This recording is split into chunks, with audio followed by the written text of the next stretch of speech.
ನಮಸ್ಕಾರ ಸ್ನೇಹಿತರೆ ಕರ್ನಾಟಕ ರಾಜ್ಯಾದ್ಯಂತ ಮುಂದಿನ ಒಂದು ವಾರ ಭಾರಿ ಪ್ರಮಾಣದಲ್ಲಿ ಮಳೆಯಾಗಲಿದೆ ಅಂತ ಈಗ ಹವಾಮಾನ ಇಲಾಖೆ ಎಚ್ಚರಿಕೆಯನ್ನು ಕೊಟ್ಟಿದೆ.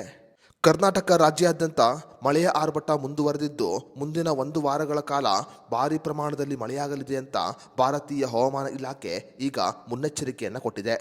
ಕರ್ನಾಟಕ ರಾಜ್ಯದ ಕರಾವಳಿ ಭಾಗಗಳಾಗಿರುವ ಉಡುಪಿ, ದಕ್ಷಿಣ ಕನ್ನಡ ಮತ್ತು ಉತ್ತರ ಕನ್ನಡಕ್ಕೆ ರೆಡ್ ಅಲರ್ಟ್ ಅನ್ನು ಘೋಷಣೆ ಮಾಡಲಾಗಿದೆ.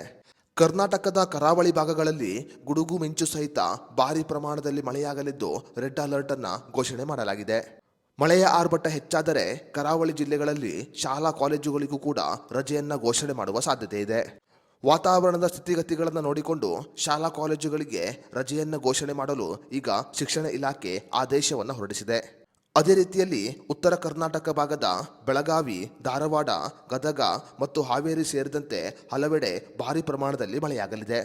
ಅದೇ ರೀತಿಯಲ್ಲಿ ಕೊಪ್ಪಳ, ರಾಯಚೂರು, ಯಾದಗಿರಿ, ಬೆಂಗಳೂರು ಗ್ರಾಮಾಂತರ, ಬೆಂಗಳೂರು ನಗರ ಮತ್ತು ಚಾಮರಾಜನಗರ ಜಿಲ್ಲೆಗಳಿಗೆ ಯೆಲ್ಲೋ ಅಲರ್ಟ್ ಅನ್ನು ಘೋಷಣೆ ಮಾಡಲಾಗಿದೆ.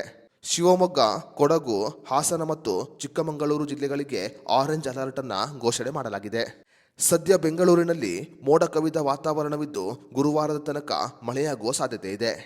ಕರ್ನಾಟಕ ರಾಜ್ಯಾದ್ಯಂತ ಮುಂದಿನ ಒಂದು ವಾರ ಭಾರಿ ಪ್ರಮಾಣದಲ್ಲಿ ಮಳೆಯಾಗಲಿದ್ದು ಜನರು ಎಚ್ಚರಿಕೆಯಿಂದ ಇರಬೇಕು ಅಂತ ಭಾರತೀಯ ಹವಾಮಾನ ಇಲಾಖೆ ಈಗ ಹೈ ಅಲರ್ಟ್ ಅನ್ನು ಘೋಷಣೆ ಮಾಡಿದೆ. ಸ್ನೇಹಿತರೆ, ನಿಮ್ಮ ಜಿಲ್ಲೆ ಯಾವುದು ಮತ್ತು ನಿಮ್ಮ ಜಿಲ್ಲೆಯಲ್ಲಿ ಮಳೆಯ ಆರ್ಭಟ ಯಾವ ರೀತಿಯಲ್ಲಿ ಇದೆ ಅಂತ ನಮಗೆ ಕಮೆಂಟ್ ಮಾಡಿ.